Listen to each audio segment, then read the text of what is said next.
Institute INC in Ogumosho in Nigeria, and I'm also a founder / ex-officio of the Antimicrobial Resistance Club LAUTECH, and I'm presenting on the topic assessing Lassa virus genomic surveillance disparities in West Africa using climatic zone and geographic proximity indicators.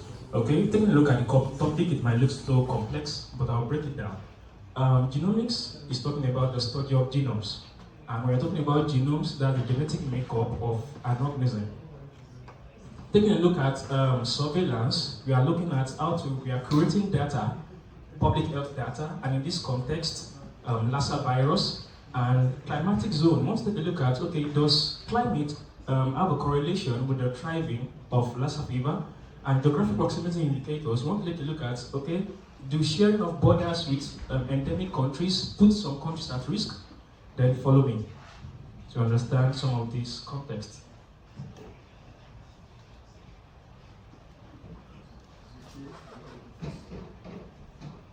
What should we focus? What is the it's not working? So now, as you all know, Lassa fever is an endemic, has high mobility in West Africa, and with the high mobility and the death that it has been causing, surveillance still remains very, very short and very, very uneven across our region.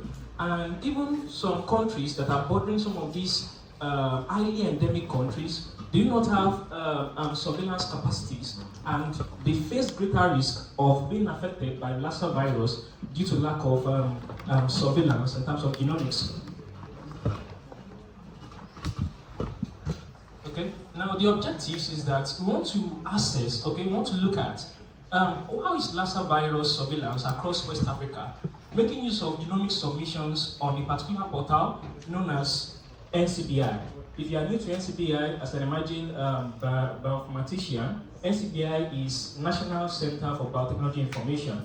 It's a portal, genomic sequencing submission portal that is owned by the United States of America, where scientists can just upload there, and then you are able to put it all across for everyone in the world to see, and scientists can easily go and conduct research and compare various genomic sequences. Now we want to also identify the various critical gaps in genomic data reporting and monitoring that hinders early detection in West Africa, and also want to introduce a particular policy, which is the WAVES policy, which is the West Africa Viral Early Surveillance Policy.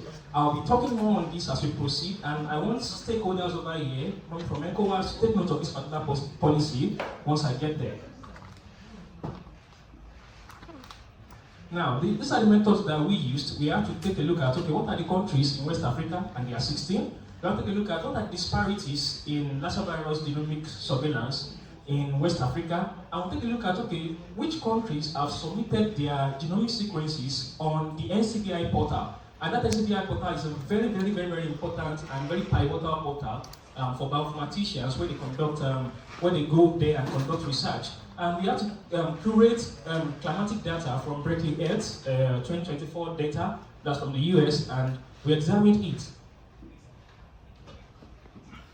Next slide. Okay, now these are results.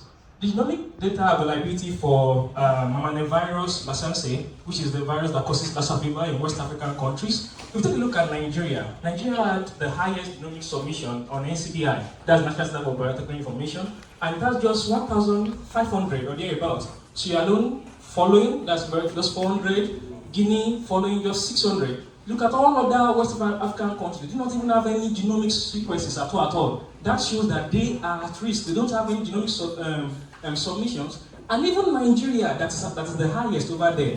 Nigeria, that amount over there is very, very, very, very low compared to the number of confirmed cases that we've had of Lassa virus over the years. From my research, I got to know that from 2019 to this time, NCDC has reported about 6,000 confirmed cases of Lassa virus. Now take a look at the genome sequences that we have available for individuals, for researchers to go and operate. Take a look at the summary of the warming that West African countries experienced in 2024, relating to their 1951 to 1980 averages. If you look at that bar chart, you notice that there's no difference between every one of them. They are almost the same. That means if Lassa virus can thrive in a country like Nigeria, it can also thrive in a country like Senegal. It can also thrive in a country like Sierra Leone. That means temperature doesn't really have a factor to play over here in the thriving of Lassa virus. So that means if Lassa virus gain access into any country, they are at risk, and temperature won't save them. Look at the results. We have endemic and border risk countries. If you take a look at those ones with red location symbol, that's Nigeria, Cote d'Ivoire. Those are endemic countries that are known to be endemic. There are 5 over there. If you take a look at the caution sign, those are border risk countries. And border risk countries are countries like Benin, it shares border with Nigeria. Niger, it shares border with Nigeria. Senegal, it shares border with Guinea. Guinea-Bissau, it shares border with Guinea. Mali, it shares border with Guinea and Cote d'Ivoire. Ghana shares border with Cote d'Ivoire.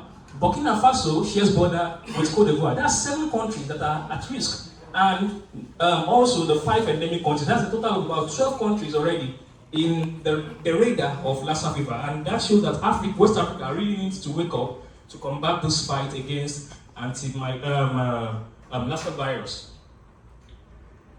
Now, our conclusion is that countries with critical proximity to endemic zones but lacking genomic submissions may experience silent hotspots for Lassa virus traveling. And also, we notice that the surveillance disparities, let's take note that it might not be due to ecological unsuitability. It's not because of the Lassa virus can't thrive over there, but likely due to inadequate facilities to conduct this Lassa virus genomic surveillance. Because some of these countries that do not even have any reports whatsoever, it's like actually due to the fact that diagnostics is not really conducted so well, and they might think it is malaria.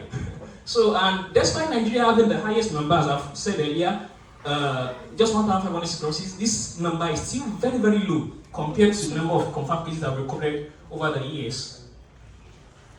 Now to the recommendation. I want key stakeholders to please take note of this. Our recommendation is that we will propose one WAVES policy. That's West Africa Viral Early Surveillance Policy. This calls for regional genomic surveillance capacity strengthening. And I want to, what we are thinking of is that if ECOWAS can have their own genomic data portal, just like NCBI, just like that of National Center for Biotechnology Information, but this one will be the one managed by ECOWAS. Because that of NCBI, it's actually do not have some data available. The host organisms, some are not available. The collection dates, some are not there. Location, some are not available. So it lacks some of this information, and we can't blame them because they are actually not affected. So why should they actually really put in more tax? But if ECOWAS under WOW, if they can, WOW under ECOWAS, if they can strengthen the genomic capacity of West Africa, this will help us. All of this lost information, host, collection dates, location, it will help us to curate this data appropriately and also help West Africa to conduct Lassa fever genomic surveillance as they ought to. Merci beaucoup. Okay, I want to thank ECOWAS and WOW, and also my company where I work as a research assistant, Genomic Science in Ogbomoso, Nigeria, and also AMR Club LAUTECH, that's Antimicrobial Resistance Club LAUTECH, a club I established during my undergraduate days due to a grant that I won against Antimicrobial Resistance. My mentor, which is Mr. Jude Alao, and my parents, Mr. and Mrs. Oyelayo. Thank you.